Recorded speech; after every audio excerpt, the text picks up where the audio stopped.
Pessoal, nesse vídeo a gente vai abordar um pouquinho sobre as ideias que estão presentes ali no artigo da Amy Orlandi, chamado Uma Questão de Leitura, a noção de sujeito e a identidade do leitor.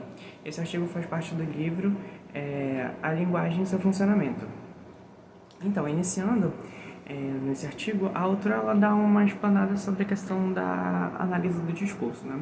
E aí ela afirma que a análise do discurso em alguns dos seus aspectos, podem proporcionar uma reflexão sobre como é que ocorre o processo de leitura. Daí depois ela faz um apanhado de autores que tratam sobre essa questão da leitura, né, e da produção textual, mas só que sobre uma perspectiva mais formalista, né? E essas perspectivas, elas consideram o texto ali como um produto acabado. No que se refere à legibilidade do texto, que é um tópico que ela traz ali em seguida, a autora ela diz que a variação no julgamento a respeito dessa legibilidade é uma das coisas que vai fazer com que a gente diga se o texto é bom ou não é bom. E aí, em seguida, ela explana sobre alguns pensamentos de autores que vão refletindo sobre os mecanismos que ajudam ali na compreensão do texto. Por fim, ela se posiciona ali pensando no caso da legibilidade não como uma consequência direta e unilateral da escrita, né, que vem ali do texto escrito para o leitor. Ela acrescenta dizendo que a gente deve considerar a relação de integração que ocorre entre o leitor, o texto e o autor, retirando toda a responsabilidade da legibilidade que é atribuída somente ao texto.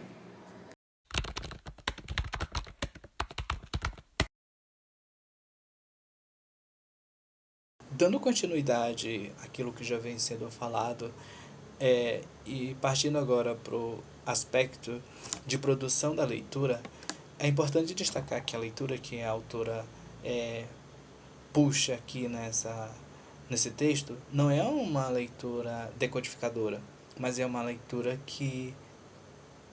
de sentido, uma leitura, como ela diz, que atribui sentido, que compreende aquilo que está dito no texto. E partindo daquilo que ela aponta ali como um aspecto de produção de leitura, o primeiro ponto que ela nos apresenta é que ela diz que todo texto é seletivo. Então, nesse sentido, o texto seletivo é aquele texto em que o leitor busca características para escolher um texto. Por exemplo, quando ele vai buscar um texto, ele diz assim, um exemplo, eu quero um texto que seja mais científico, que tenha mais relevância, quero um texto que esteja mais próximo do autor, um texto que seja mais ficcional. Então, o leitor busca leituras que seja mais próxima deles, que ele selecione, que ele escolha. Um outro aspecto que ela aponta é a questão da contextualização e do sentido.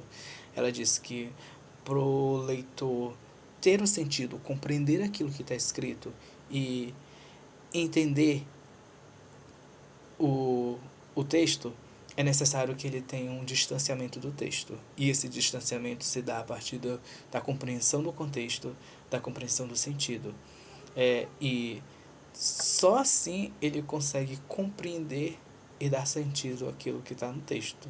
Se não tivesse distanciamento, infelizmente, a autora diz que ele não vai compreender o texto, ele não vai entender o sentido do texto. E falar de sentido, a autora diz que quando se fala de sentido, é compreender a necessidade da ideologia da constituição do sujeito. Então, dessa forma, já puxa um outro aspecto que a autora destaca, né? Que é a questão da ideologia.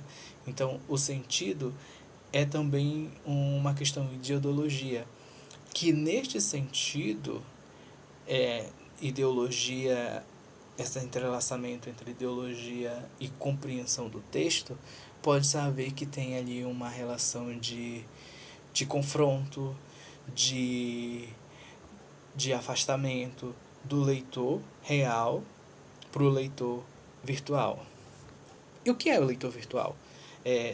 O leitor virtual é aquele leitor que, quando o autor está escrevendo texto, ele cria o leitor, ele imagina o leitor, ele escreve o texto pensando em determinado leitor. O leitor real é o leitor que lê o texto, que vai pegar o texto, que vai ler o texto, e não é mais aquele leitor imaginário que o autor escreveu.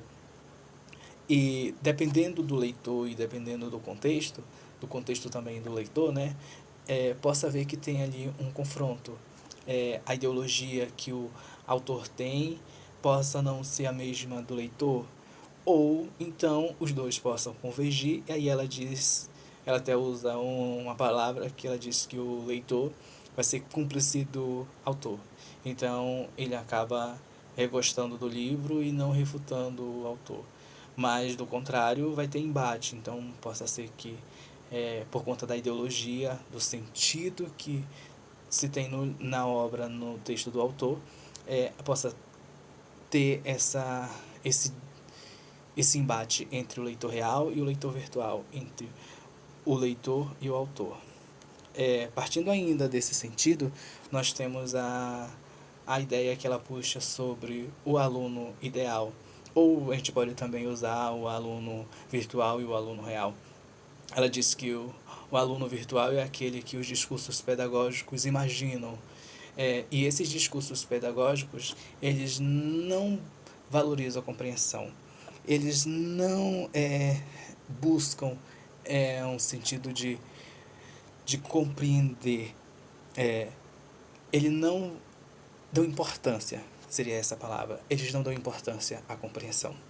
E o aluno, quando chega nas escolas, o aluno real, se ele não vier já preparado com essa leitura que dá sentido, e não essa leitura decodificadora, ele vai apenas, como ela destaca, decorar, repetir, imitar. Ele não vai conseguir fazer uma leitura que dê sentido, que compreenda o texto.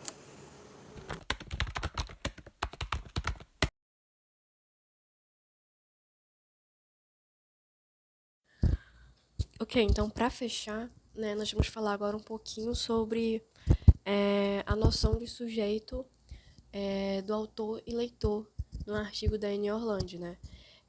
No artigo, a autora ela vai abordar essa noção de sujeito constituído pela linguagem e pela ideologia. Ela vai enfatizar que essa noção de interpretação ela mobiliza diretamente uma definição do papel do sujeito na constituição do sentido, né? A Orland ela não vai encarar essa noção de sujeito como uma forma de subjetividade, mas sim como de um lugar, uma posição dentro do discurso, né? O sujeito ele não é visto como uma identidade pré-determinada ou autônoma, mas sim como um ser constituído pela linguagem, pela cultura e pelas relações de poder que são presentes no discurso.